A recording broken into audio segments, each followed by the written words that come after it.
Fritz Haber is one of the most important scientists to have ever lived. Most people will call him a brilliant scientist, but I doubt you will find anybody who will call him a great man. While one of his innovations is responsible for saving billions of lives and even won him a Nobel Prize in chemistry in 1918, he still willingly used his inventions to kill millions of people in World War I. And I stress the word intentionally. Even after his death, specific chemicals and methods used during the Holocaust, such as Zyklon B, was developed from Haber's work. Zyklon B, a pesticide containing hydrogen cyanide, was used by the Nazis in extermination camps to carry out mass killings in gas chambers. Even when he won his Nobel Prize, there were protests and controversies surrounding it. One of his fellow chemists, Victor Goldsmith, declined to sign the congratulatory letter that Nobel laureates traditionally sent to each other. The Swedish chemist Svante Arrhenius, who was a member of the Nobel Committee, expressed his regret for having supported Haber's nomination. Fritz Haber was born on December 9, 1868 in Breslau, which was then a part of Prussia, now Wrocław, Poland. He grew up in a Jewish family where the pursuit of knowledge and education were highly valued. From a young age, Haber displayed an insatiable curiosity and a remarkable intellect. Haber's journey into the world of science began when he enrolled at Breslau University, where he studied chemistry. It was during his time at university that his passion for scientific discovery flourished. Guided by influential professors, he immersed himself in various branches of chemistry, striving to make a name for himself in the scientific community. As he delved into his studies, Haber's focus and determination led him to explore the field of gases and reactions. Fritz's work in the field of chemistry, especially in synthesizing ammonia, was absolutely groundbreaking. His contributions revolutionized the way we think about agriculture and the production of fertilizers.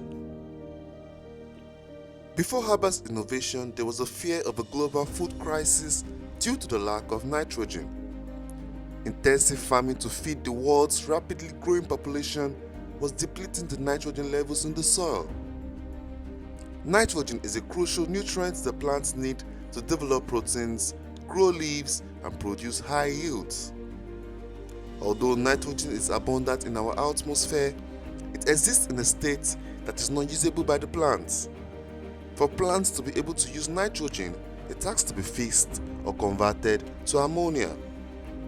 Nitrogen is primarily supplied to crops through organic sources such as manure or the natural breakdown of organic matter over millions of years. But as the world population grew and the demand for food increased, governments had to find a way to fertilize plants. One way that was used was mining animal manure. Before I go further, you should note that during World War I, governments like Nazi Germany wanted nitrogen for other reasons also. During World War I, Germany faced a shortage of nitrogen, which was crucial for manufacturing explosives. Germany explored various sources of nitrogen, including bat guano. Bat guano is the excrement of bats. Bat guano, being rich in nitrogen, was considered as a potential alternative resource. The German government initiated efforts to collect bat guano from caves within its territories that housed large bat populations. The guano was then processed to extract the nitrogen content, which could be used in the production of explosives. The American government even went on a campaign to take over islands rich with bird poop. Some of the islands have bird poop that go as high as 100 feet. This bird poop is abundantly rich with ammonia. In 1909, Haber's breakthrough came when he discovered an efficient and practical ammonia synthesis. This became known as the Haber-Bosch process, named after both Fritz Haber and his collaborator Carl Bosch, who played a crucial role in scaling up the process for industrial production. With this breakthrough, the mass production of ammonia became possible on an industrial scale. This had a remarkable impact on agriculture and food production worldwide. By synthesizing ammonia, the Haber-Bosch process enabled the production of artificial fertilizers at a previously unimaginable level. Farmers had access to a more reliable and abundant source of essential nutrients for their crops, leading to increased yields and improved food security. While Fritz Haber's contribution to science, particularly in the field of chemistry, are undeniably significant, there is a darker side to his career and legacy that cannot be overlooked. Haber's involvement in chemical warfare and his role in the development of poisonous gases during World War I cast a shadow over his scientific achievements. During the war, as Germany faced the challenge of limited resources, Haber turned his attention towards developing chemical warfare agents. As the head of the Chemical Warfare Service, he oversaw the deployment of toxic gases such as chlorine and later even deadlier agents like phosgene and mustard gas. These gases caused unimaginable suffering and vast casualties on the battlefield, leaving a devastating impact on soldiers and civilians alike. The ethical implications of Haber's involvement in chemical warfare are profound.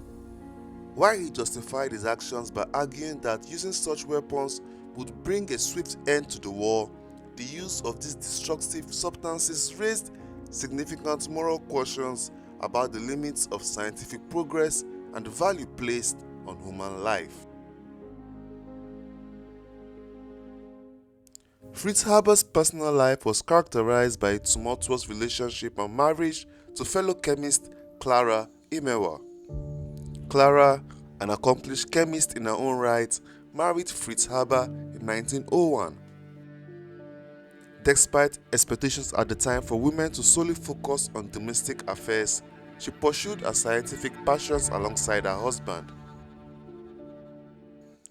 Clara played a role in supporting Haber's work and was known to critique and provide invaluable insights into his research. However, their marriage was filled with challenges.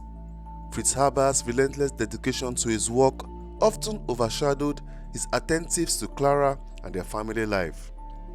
Moreover, his controversial involvement in the development of chemical warfare agents during World War I strained their relationship further. Clara, an outspoken pacifist, vehemently opposed her husband's work in this area. The moral discord between them reached its breaking point in 1915 when Clara tragically took her own life. Her death brought a tragic end to their marriage and left a lasting impact on Haber. 6 years before she took her life, on April 23, 1909, Clara Haber wrote to her PhD advisor and confidant Richard Haber the following lines: "What Fritz has gained during these last 8 years, I have lost, and what's left of me fills me with the deepest dissatisfaction." Haber was undoubtedly a brilliant chemist who made significant contributions to the world. His groundbreaking work on synthesizing ammonia led to the development of the Haber-Bosch process, which changed fertilizer production. This process in turn had a massive impact on agriculture and helped feed billions of people worldwide. However, the story becomes more nuanced when we consider Haber's involvement in chemical warfare during World War I. He played a key role in the development and deployment of toxic gases, which inflicted immense suffering and death on the battlefield. This evil side of his work exemplifies the dark consequences that can arise from the alliance between science and war. Haber's story shed light on the ethical dilemma faced by scientists balancing the pursuit of knowledge and progress with their responsibility to humanity. It forces us to ponder the moral dimensions of scientific advancement and the potential human cost they may entail. Ultimately, the legacy of Fritz Haber served as a reminder that science and morality are intertwined. It reminds us to critically reflect on the implications of scientific progress and strive for a harmonious balance between our desire for knowledge and our consideration for ethical principles and human well-being. Hope this video has shed some light on the conflicting legacy of Fritz Haber. If you have any other questions or clarifications, leave comments.